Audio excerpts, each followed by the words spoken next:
everybody, welcome to Life on Turkey Lane today. I don't know if you saw my video from the other day that I posted. I was trying something new. I've been watching some channels. I've subscribed to one of them. I'm kind of careful when subscribing to channels that are from different countries. I guess in my own mind, some kind of conspiracy theory that they're trying to track who is watching them and, you know, whatever. But either way, I've been watching these channels about country life and farm life and homesteads in a country called Azerbaijan. And I believe that's how you pronounce it. It's a country outside of Russia and Turkey. And anyway, they're very interesting. So I was trying my hand at more of a creative approach to my videos. So if you saw that one, I'll put it in the cards up here. But if you saw that one, you know, let me know what you think of it. Of course, mine is not as beautiful as those channels because I don't have a cameraman or a professional following me around or anything like that. But either way, I just thought it was kind of fun and interesting. So that was about, really, it was just, we had some snow up here in the Ozark Mountains, and just a little bit of like the day in the life of what I did that day. I was home. I was working from home that day, so I was at home. Fortunately, I didn't have to travel out. So, but either way, today is another cold day here in the Ozarks of Missouri, and we're just going to have some warm comfort food, and I'm going to show you how to make a no fuss, no knead artisan bread in a cast iron Dutch oven, and we're also going to make some beef stew. So let's get started on mixing this bread dough up. Okay, and like I said before, I don't have a very large kitchen, so it's hard for me to kind of get the camera set up where you can kind of see everything. But we're just going to use my mixing bowl. I'm going to put everything in my KitchenAid mixer. I've got the little dough hook attachment on there, but I'm going to go ahead and take the bowl off right now so we can measure out. And pardon me for opening this door here. I've got to get my 1 cup measuring cup. Let me go real quick and just grab one more thing. Hold on just so to get started on mixing up this dough, we're going to need 3 cups of all-purpose flour.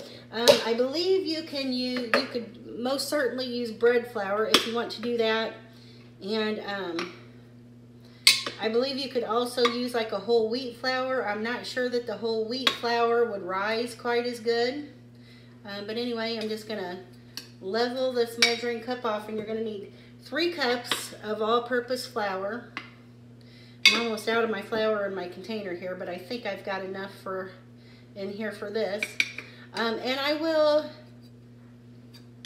will link the recipe in the description box, or put the recipe in there.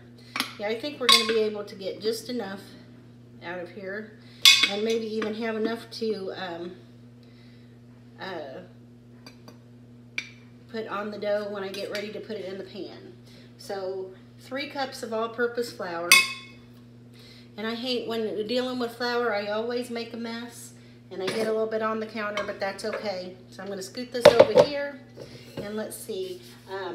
Then we're going to need 1 tablespoon of sugar, just plain white sugar or raw sugar is fine, any kind of sugar.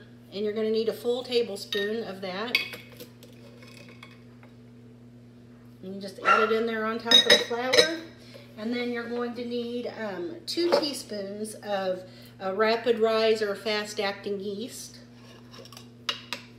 But anyway, this recipe is super, super easy. It's delicious. My family loves it. And it really doesn't take long to put together. The longest it takes is for the rise, and that's about 2 hours. Okay, and then we're going to need, I need 1.5 cups of warm water, so I will be right back with that. Let me get my measuring cup here. I just use hot tap water because that's not warm enough to kill the yeast.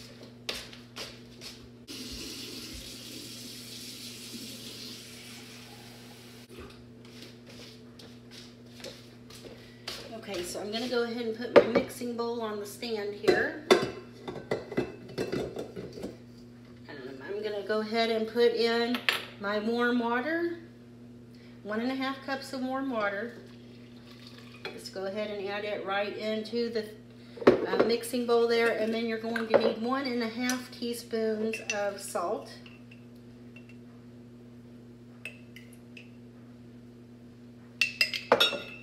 And then 1 tablespoon of olive oil.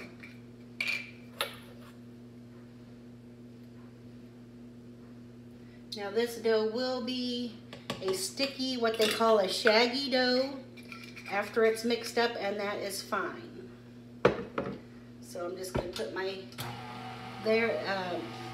hook down, and I'm going to start it on low, let some of that flour get incorporated, and then we'll turn it up. See if I can get you to look down in there just a little bit. I will probably scrape down the sides just a little bit. And you really just want to do this until everything is incorporated. Now I'm going to lift that up, and I'm going to scrape down the sides of my bowl just a little bit. Let's see, let me get my...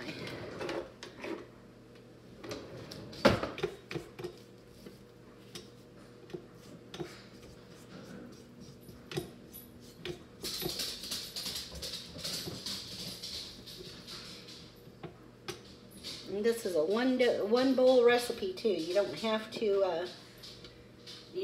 dirty another bowl or anything like that.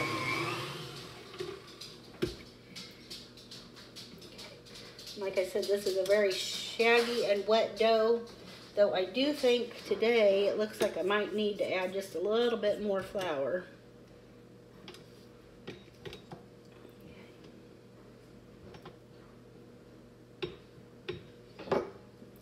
Go ahead and add just a touch more flour to this.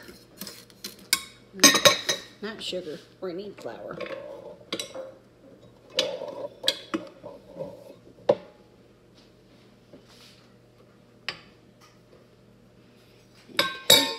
And that was probably less than a 1/2 cup there. So.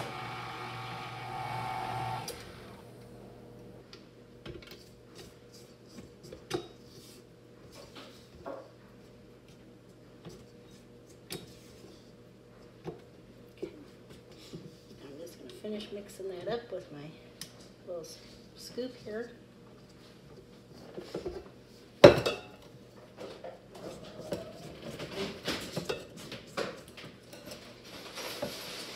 Okay, as you can see, this dough is real sticky and wet. They call it a shaggy dough, and that's exactly what you're wanting. And I'm just going to scrape down the sides of my bowl here. Make sure everything's combined in there.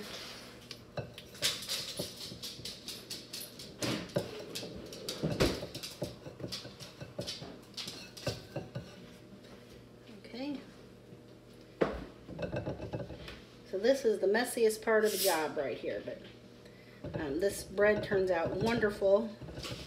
And like I said, my family loves it. It's super easy. It's basically just incorporating these few ingredients. And then once you have that done, now I'm going to go wash my hands, get this off my hands, and then I'll show you what we're going to do next. Okay, now what I'm going to do, I've got the dough in the bowl here. And I'm just going to spray some plastic wrap with a little bit of cooking spray. Get my cooking spray out here. And I'm just going to spray it right on the cooking spray, or right on the saran wrap here. And then we're going to cover our bowl with that.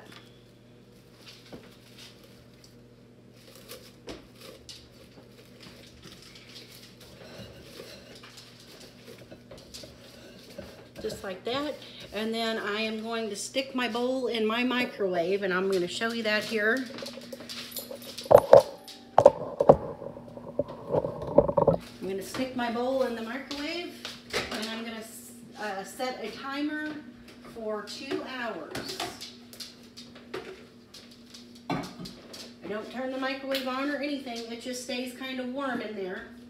So, and like I said, I'm gonna put a timer on for 2 hours.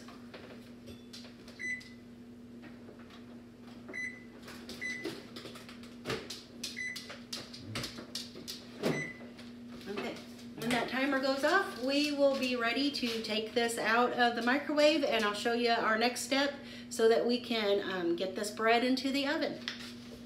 Okay, so while the bread dough is rising, we are going to get started on our beef stew today. And since it's just probably me and Andy gonna eat this, I'm just making a small batch of stew. Stew is a wonderful comfort food here in our household. It's something every winter I try to have stew once or twice anyway, and but it's not something I cook in the summertime or anything like that. So, but since I'm making some crusty bread today and it's only about 20 degrees outside right now, I'm gonna go ahead and make some hot beef stew. And so let's get started. Like I said, it's gonna be a small batch, and I've just got this steak here. It's a top sirloin steak. I believe I got it when it was on sale, and I thawed it out. So I'm just gonna get it cut up, and I'm gonna need some flour for it too, so I can. Now I thawed this out in some cold water, and it's not completely thawed, so it should be pretty easy to cut.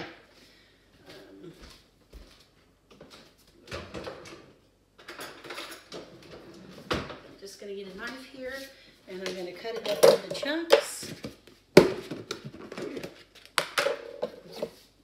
And I'm gonna go ahead and leave the little bit of fat on there because that will be a nice, good flavor. And I'm just gonna cut it in about, like 1-inch square chunks. That one's about right, that one's about right. Let's cut this in half here.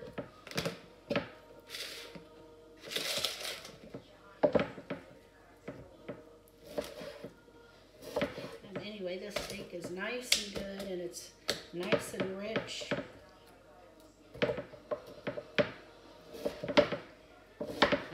So tell me, do you guys have particular types of comfort food that you eat when it's real cold outside, other than like chili or maybe chicken soup, something that's hearty? And tell me, like, is there anything in particular special, like when you make beef stew? What do you put in your beef stew? Okay, so I've got this meat cut up into chunks. Like I said, they're about 1-inch square chunks. And I'm going to take just a little bit of all-purpose flour, and I'm not going to use a whole lot. I'm just going to sprinkle some in there, and then I'm going to add some salt, probably about a teaspoon of salt. And a little bit of black pepper, ground black pepper, maybe a half teaspoon or so, and I'm just going to sprinkle that in there. And then I'm going to put my lid on my little bowl here. And I'm just going to give this a little shake to get all of that meat coated.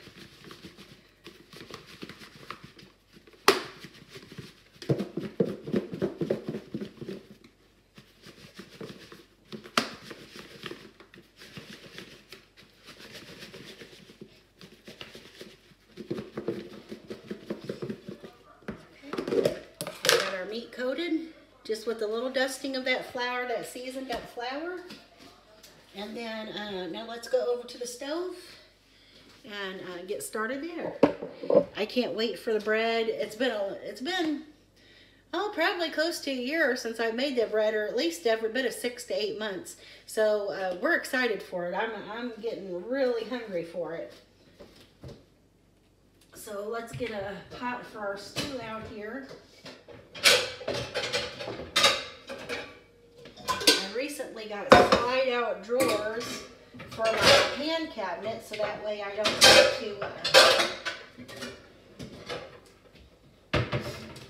that way I don't have to climb into my cabinets every time I want something out. I found these slide out drawers. They're called organizing baskets, but they screw into your cabinet shelf, and then it's just like a basket, a metal basket that sits in there, and it's made life so much easier to be able to pull them in and out and find my pans. So, okay, so I'm going to take my pan here, and let me get just a few things, and I'll be right back. I got my pot. Like I said, I'm making a small pot of stew, so I just have my like 6-quart pan here, and I'm just going to turn the heat on the stove to about a medium right now and get this to warming up, and I'm going to put just a little bit of oil in here.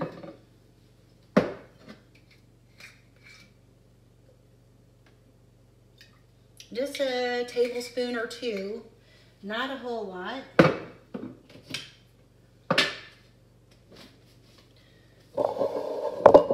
See if I can get it up here so you can see better. Okay, I'm going to let that oil get nice and hot.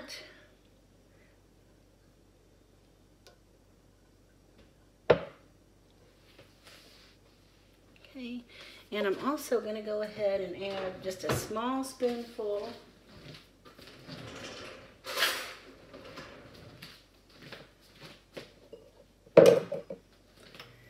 We had a little bit of bacon this morning, and I'm going to put just a little bit of the bacon grease in the pan too. That'll give it some really good flavor.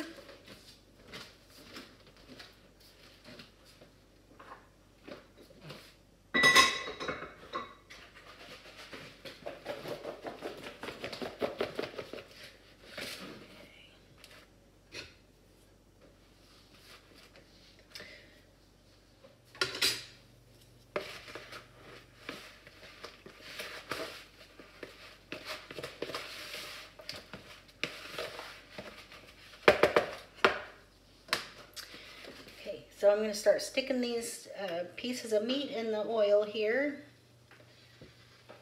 We're going to brown these pieces. Just brown them. They're not going to get cooked all the way through in this process. We're just wanting to brown them a little bit.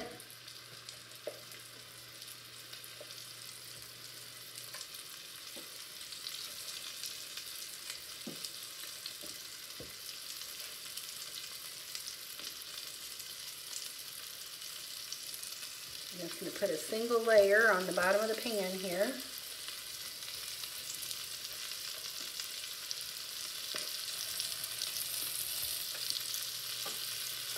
So perhaps if you're watching, maybe you live in a warmer climate than we do.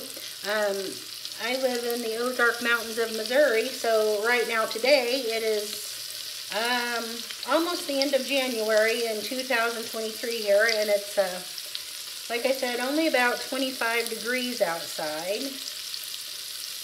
So, and I'm going to reserve this little bit of flour left in the bowl so we can make just a little bit of a roux. That way our gravy is nice and thick. Our juice in the stew is nice and thick. So we're going to just let this brown a little bit on this side, and then I'll flip them over. I got to find my little pair of tongs. And I'm just going to start flipping these over to the other side. And like I said, we're just kind of browning them on each side. You don't want to cook them all the way through or anything like that. I'm looking forward to this meal. I love beef stew. It's one of my favorites. I'm kind of a soup and chili type of person anyway, but beef stew is absolutely one of my favorites, and I don't cook it very often because, to be truthfully honest, I don't really buy cuts of beef very often. Mostly we buy ground beef or chicken, and I don't really, unless I find them on sale, and as you know, the prices are like completely crazy right now. I only buy like steak and things like that, or roasts, when they are on sale. So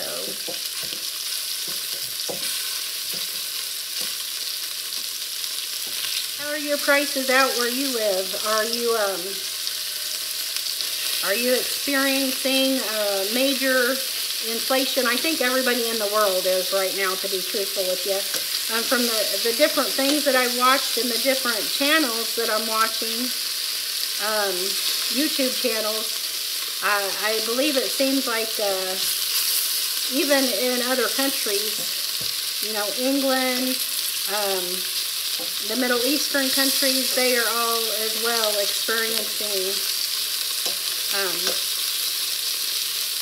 food shortages and hikes in prices, and so not a good thing, I don't think. I'm going to turn my burner down just a bit.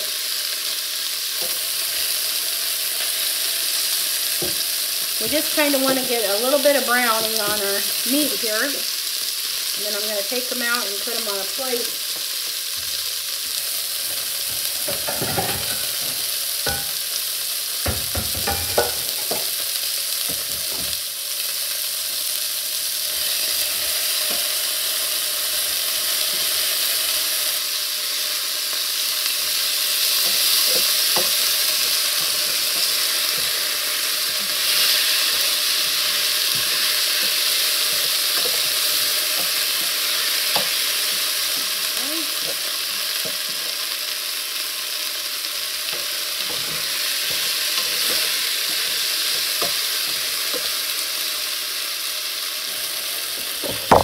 That meat looks good. That looks good, good, good, good. I love it.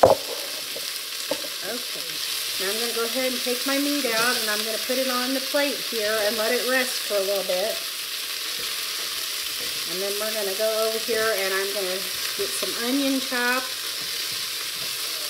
and some garlic to add to this pan. I'm going to drop that temperature just a little bit more.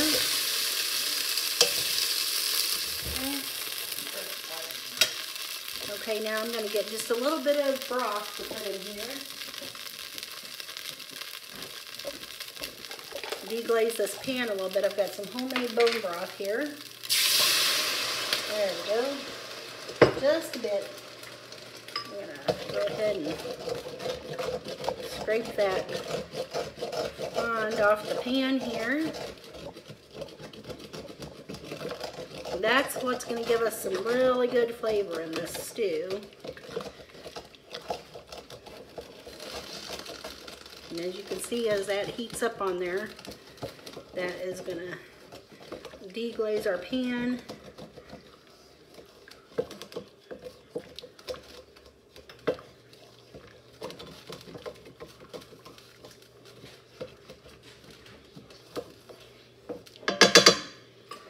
Now, let's chop up some of our vegetables here. Okay, I've got, we're going to use an onion. I've got one that's kind of sprouting. I've actually got two kind of sprouting here, but we're going to just use this one. And now I'm not going to chop this real small. I'm going to chop it in fairly large pieces because I like to have, I like my beef stew a little bit on the chunky side. That way I feel like I've actually got something to eat and it's not just broth on the spoon. I want to have my stew to be a stew and to be just full of nice chunks of vegetables. And today I am going to be using canned carrots that I've canned. I was going to pull out some... I had some that I had frozen as well, but I need to use up some of these canned ones, so we're going to go ahead and use the ones that I have canned to put in our stew instead of fresh carrots. I didn't have any fresh carrots on hand, and I just had a very few potatoes. So we're just going to use these things up, and then I can, next time I'm at the store, I can buy fresh. But anyway, I've got... just a whole onion here that I've coarsely chopped. It's relatively large pieces, and we're going to put that in the pan and let that kind of get soft. Put that in there right there. And let that soften up.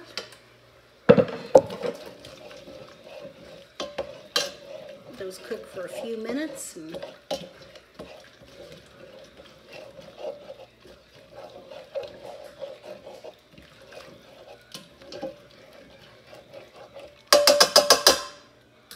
So let those cook a little bit and soften up while we go over here and deal with the potatoes. Okay, so I've got 4 smaller potatoes here, and I'm just going to wash them good.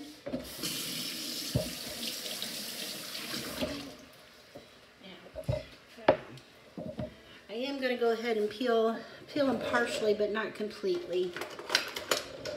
Because I don't mind a little bit of skins on my potatoes in a stew. And like I said, you know, if these were russets, I would go ahead and peel them all the way. But since the skin on these are not real gritty and hard or coarse, then I don't mind leaving a little bit of the skin on.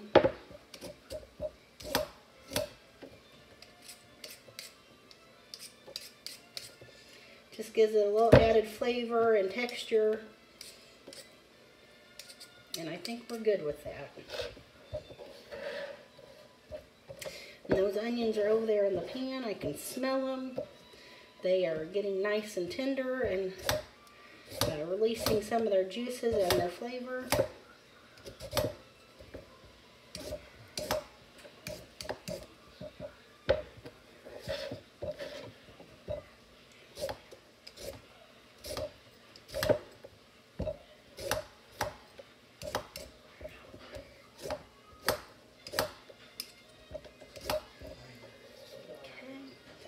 Looks pretty good.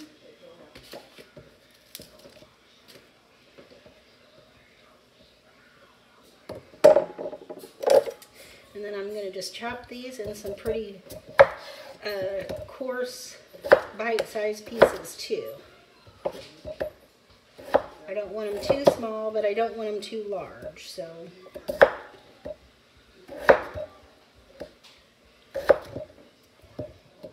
telling you, these channels I've been watching from, like I said, I've only subscribed to one of the channels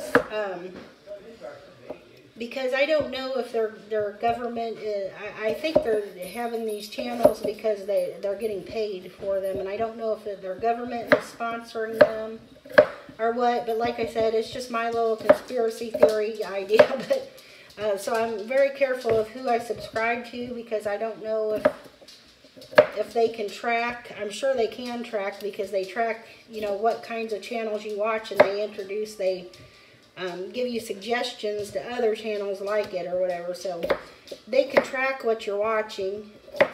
But anyway, these channels, I'm telling you, they are, there's no talking or anything, and even if they did talk, it's not like I could understand their language. But they are just absolutely interesting and just beautiful. I mean, the country that they show is beautiful, and the way these people prepare the foods and just the different things they do. It's very artistic and very organic and just really, really neat. And so I've been enjoying those. And if you would like to go watch a couple of them, I'll give you a name of a couple of them.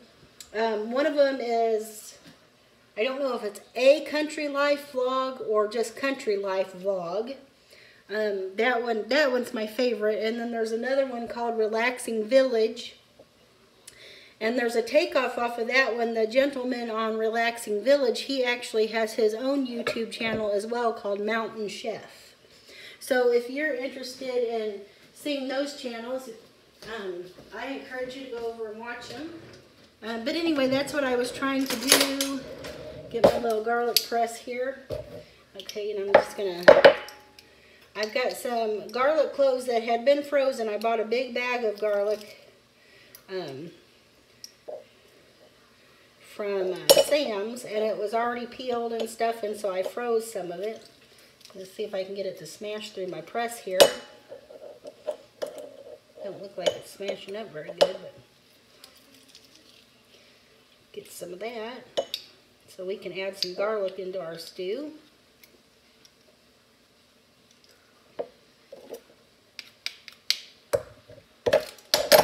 Now I'm just going to go ahead and chop this up.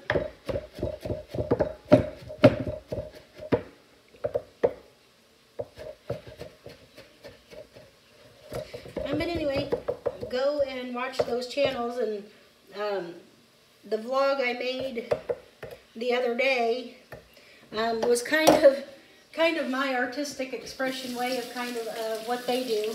Although, like I said, I don't have a professional cameraman or anything, and my landscape is probably not as beautiful, and I didn't have as the things like you know, when I cook, I don't do it like they do. So either way, but let's go put these in the pot. Let's put the garlic in the pot. Okay, our onions are looking nice and getting a little caramely now. Getting a little translucent. Oh, it smells so good. And I'm just going to go ahead and add that garlic in there and let it go for just a minute or two. Garlic you have to be careful with because it can burn, and when it burns, it gets really bitter. Boy, I wish you guys could smell this. Oh, it smells delicious. Okay. Now this is when I'm going to go ahead and add the rest of that seasoned flour that was off of our meat to the pan, and I'm going to just make a little bit of a roux with that because that's going to make our broth and stuff nice and thick, and I'm going to cook it until that flour is cooked. So that way we don't have a raw flour flavor. And there wasn't much there, so it's not going to thicken this a ton. But I like my beef stew to be nice and hearty and rich.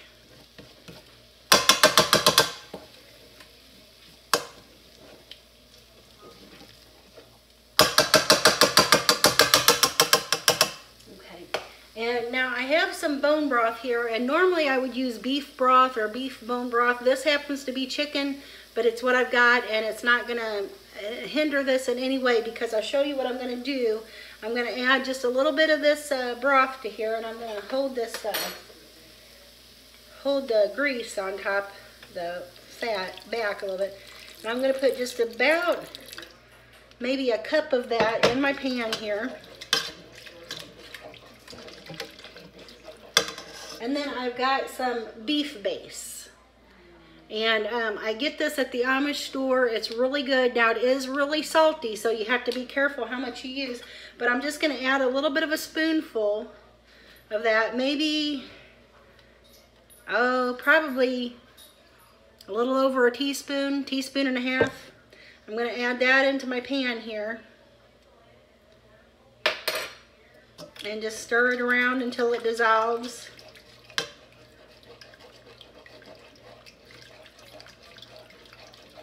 And that'll give me a nice, rich, beefy flavor.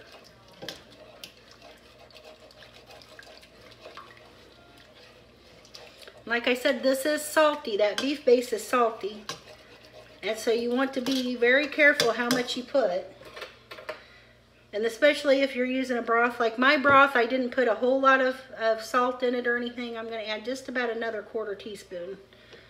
Half teaspoon of that beef base there.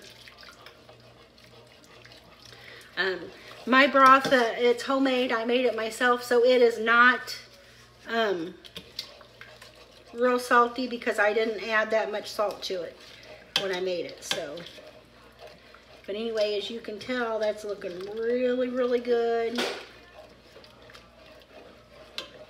Put that away.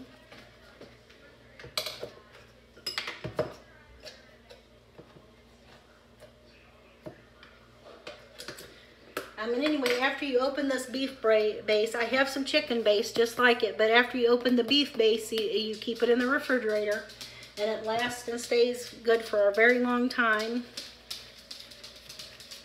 It's almost like a better than bouillon type of base. Okay, so you can see that my is starting to simmer just a little bit.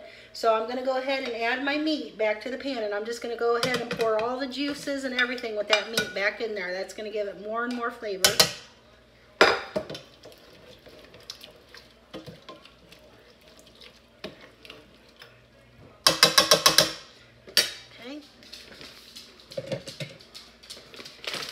Okay. Okay, and now that I've added the meat back in, I'm going to go ahead and start adding my vegetables. I've got my potatoes here. I'm just going to add all them in there. Like I said, they're nice bite-sized pieces. I have a bag of frozen green peas, so I'm going to add those.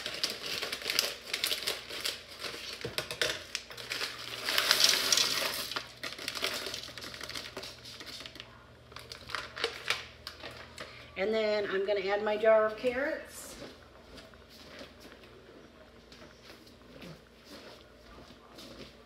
I need to get me one of those jar poppers. Okay, that popped open pretty good. So I'm just going to add my jar of carrots now. Get all of them out of there. Those are good. Those turned out. These were baby carrots that I got. Well, I actually got them for free. Someone gave them to me, and I had like pounds and pounds of baby carrots. So I blanched and froze some, and then the others I canned up last year. And so that's what I'm using today, is some of the canned ones. Now I'm going to go ahead and add the rest of my broth.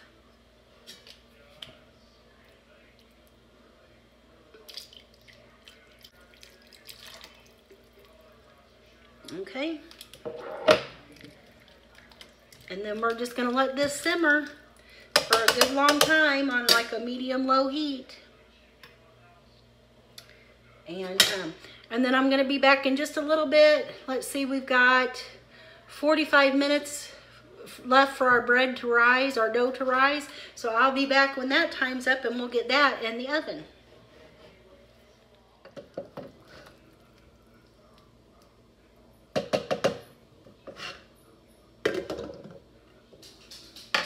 Hey y'all, the timer has gone off, which means our dough should have risen. So we're going to get that out of the microwave, that bowl out of the microwave here in just a second.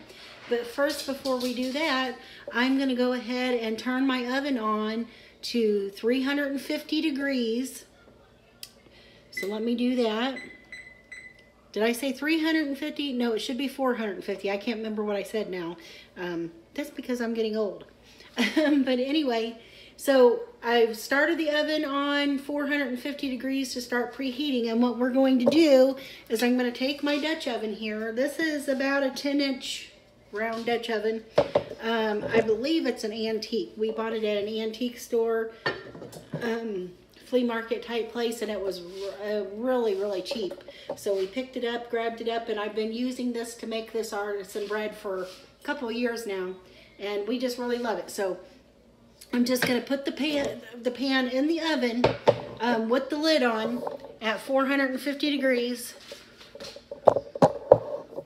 and get it to preheating. And then I'm going to get my dough out of the bowl. So we're just going to stick that in the oven like that. I've got the, let's see, bake, 450 degrees, start. So my oven is preheating, and I put the pan in the oven. And so now let's get that dough out of the microwave here. Okay. Now this is the moment of truth to see if that yeast and everything did well, and it did. You can see that I've got lots of bubbles going on in there. And now what we're going to do is turn this out onto a floured surface here. So let me get you down, and we'll show you what we're going to do to get this bread ready to go in the oven. Okay, now what I'm going to do is I'm going to flour my work surface here. And I don't need very much flour, just a little sprinkling of flour. And now this is a no-knead recipe. So there's no kneading to this dough, but we will have to shape it to get it into the pan. So I've got just a little bit of flour on my hand here, and I'm just going to put this dough out on the counter.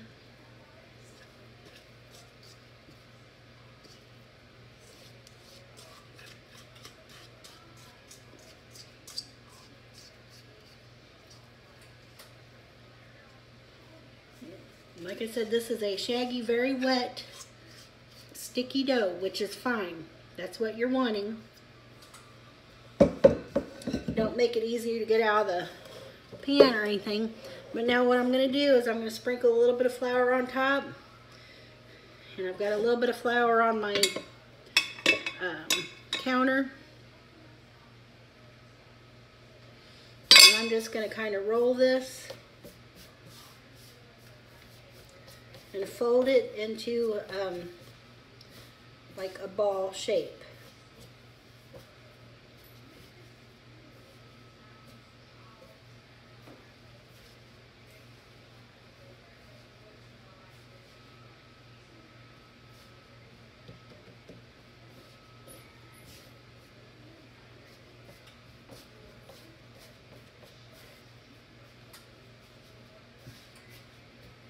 There's no kneading or anything. We're just forming it into a ball shape.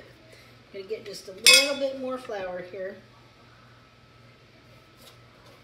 And folding it in on itself.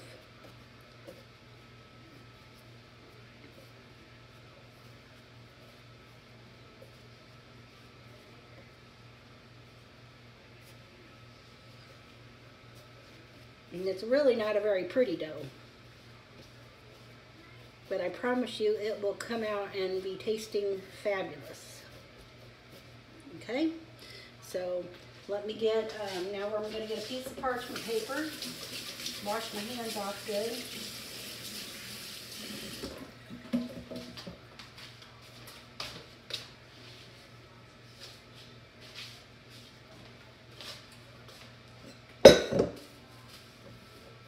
Okay, now I'm going to get a piece of parchment paper. Pretty big. Okay, and I'm gonna get this onto my parchment paper just right in the center there. Right there in the center.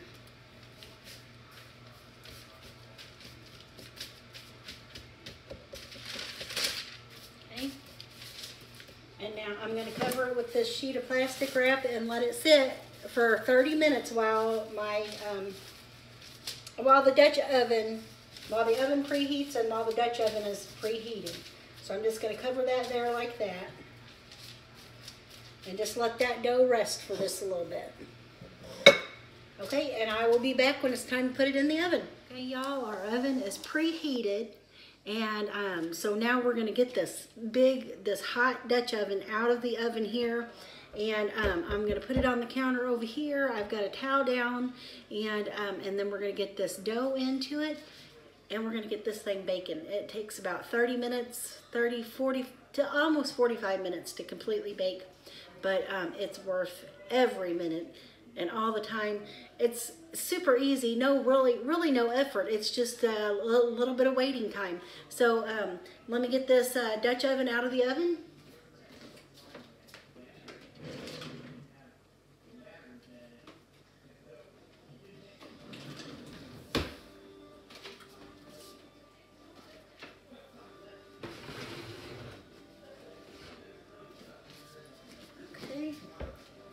Now I'm going to take the lid off. There's going to be probably maybe a little bit of a steam escape from there. Let's see if I can aim you down here. And so I'm just going to take the lid off, and I'm just protecting my countertop is why I put that towel under there. So our bread is ready to go in there, and you can see that it's kind of expanded and it's kind of floppy, but that's okay. It's perfect. And we're just going to put that in there,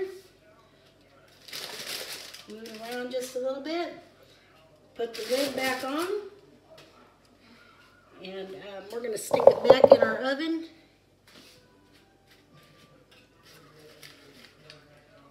With the lid on, I don't know why that's sticking to my towel. Okay.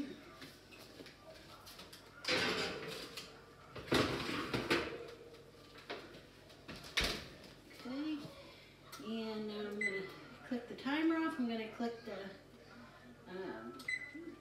set the timer for 30 minutes. Okay, so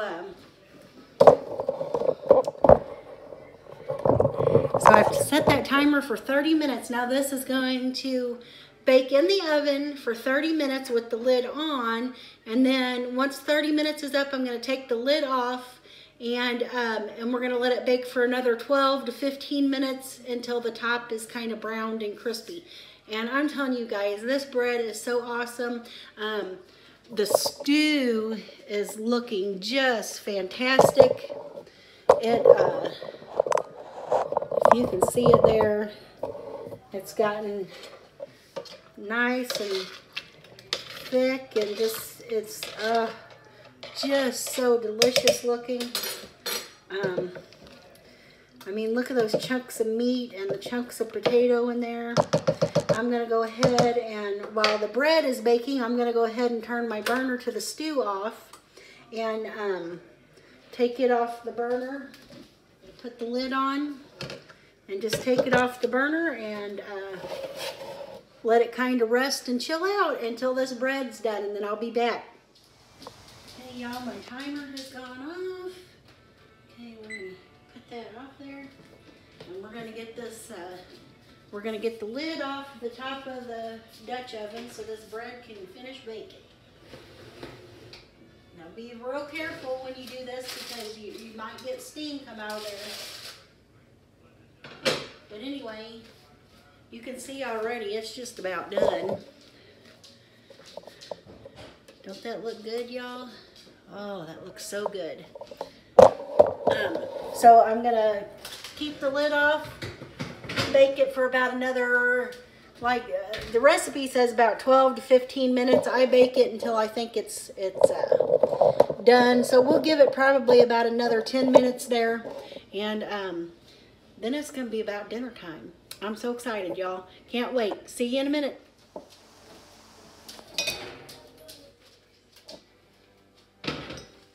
Okay guys, I'm just gonna take the bread out of the pan and put it on the counter to rest here. Okay guys, so you can see the top got nice and brown and crusty, and we're gonna let this rest before we cut it, and then we're gonna give it a taste test. I'll be back.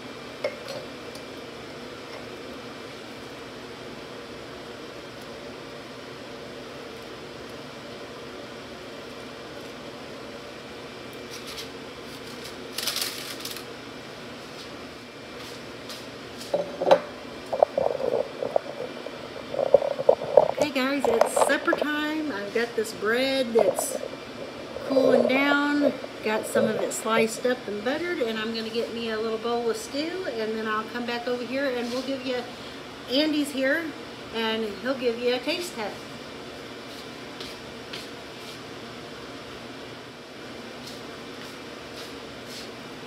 Nice look at the stew here. See if I can get him a spoon. Yeah, come on around here, hun, and oh my gosh, give our Facebook friends a little taste test of the stew here and the bread. He said it's been smelling really, really good. He went and laid down and took a Sunday nap, and it's awesome. He said he could smell it the whole time he was laying down. Bread and stew. Hot. That's good. Yeah, it's hot stew.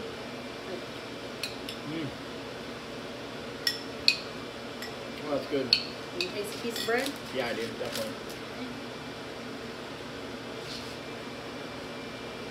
Well, I love the bread. To the camera there. The bread's awesome. I love the bread. Crispy on the outside and soft on the inside. Yeah, this is an artisan crusty bread. No knead. So, it smells so good too, the yeast now. Yeah. Yeah, this is one of our family favorites. So, and I only make it every once in a while. But anyway, I'm glad you came along with us today. Very good. I hope that you'll try these recipes. Like I said, I'll put them in the description box below so you can do this at your house. And I hope you enjoy the rest of your day. Thanks for coming along and visiting with me. Take care. Don't forget to like and subscribe, and subscribe to Life on Turkey Lane. And we'll see you next time. Bye.